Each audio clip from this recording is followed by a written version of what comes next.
What if one day you find the absolutely perfect place to live?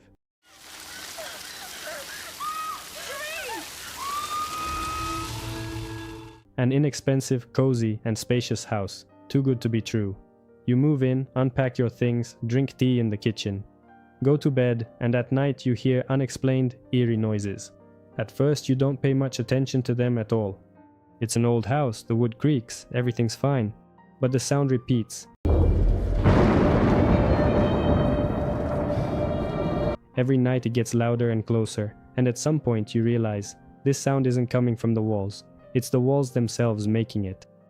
Today, we're going to talk about some of the creepiest creatures in the entire Doctor Who universe. Saved her. We'd do anything to protect them.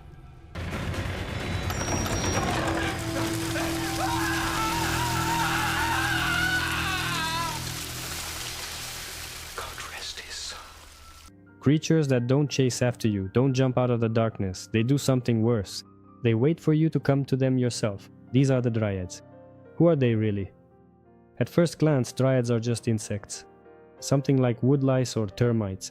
Small, slow, almost harmless. But that's just an illusion. In reality, Dryads are an alien parasitic species that has chosen one of the most ingenious forms of existence. They don't build a home, they become part of the home. Imagine you walk into a building, take off your shoes, relax, and have no idea that you're already inside a living organism. The walls around you aren't just wood, they're tissue. The floor is part of the body structure, the ceiling is part of the system, and somewhere inside all of this are millions of tiny creatures who know that you're here. The most important thing to understand about the Dryads is that they're not individual bugs, they are a single organism divided into parts. A collective mind. Each woodlouse is a cell, like a cell in your body. One on its own is nothing, but together they create an entire system, consciousness and behavior. I'll attend to your requirements in the morning. In the meantime, sleep well.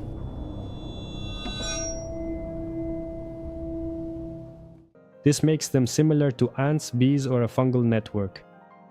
But there is a difference. Ants are a colony. Dryads are a single organism. They don't just work together, they are one being. When you knock on the wall, they feel it. When you walk on the floor, they know where you are. When you sleep, they're already nearby. Shut up! These are my mates too.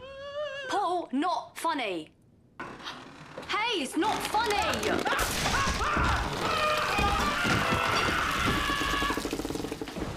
Now imagine the next level of horror. Dryads don't just live inside the tree, they rebuild it. They fill in the cracks, reinforce the structure, and create new pathways inside the walls. The house doesn't just become infested, it becomes a body, a shell, a hunting tool. Do you hear that creak? That's not the floorboards, that's movement. Do you feel the cold? That's not a draft, that's a reaction. And that very sound. It could be a signal between them, a reaction to you, or an attempt to make contact. The creepiest thought here is that the house doesn't just stand there, it watches. The Dryads don't hunt like predators, they simply follow instructions while the house provides cover, perfect conditions, no suspicion at all. The victim comes to them on their own. Then comes isolation. The house starts to close up and won't let you out anymore. You can't just leave. And when the house has trapped you, that's when the consumption happens. This is where the Dryads become truly terrifying. They don't eat flesh as such. They don't need blood, they need something else.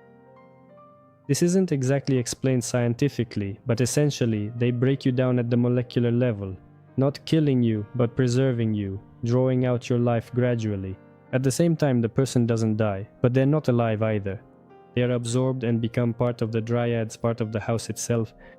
This makes the Dryads seem less like living organisms and more like something abstract, otherworldly, not of this world, as if they feed on both the soul and the body at the same time. Dryads also react to music and in general to sound. They become active, for example, when they hear a tuning fork. The Dryads also couldn't fully absorb a person when the music on the record player got stuck. That is, sound affects them in a kind of hypnotic way, and therefore they can be controlled. Why does this work so effectively? Because it's not a sudden fear, it's a slow horror. You don't die right away, you don't know what will happen to you if the Dryads eat you. Now the most tragic part of this story. The house doesn't just exist on its own, it has a guardian, a person who is connected to this organism. And the reason for this connection is his mother, who thinks she is his daughter. Once, she became part of the Dryads. She didn't die, but she didn't remain human either. She became something in between. She merged with the house. She turned into a wooden figure, but at the same time, she partially retained her human feelings. And to sustain her life, she requires a constant source of nourishment. She needs people. That's why the house is used as a deceptive lure to attract unsuspecting people, so that it can then consume them and drain their life energy, which is used to keep the mother alive. A person is willing to sacrifice others in order to save the one they love. And the Dryads become both an instrument of this love and its curse at the same time.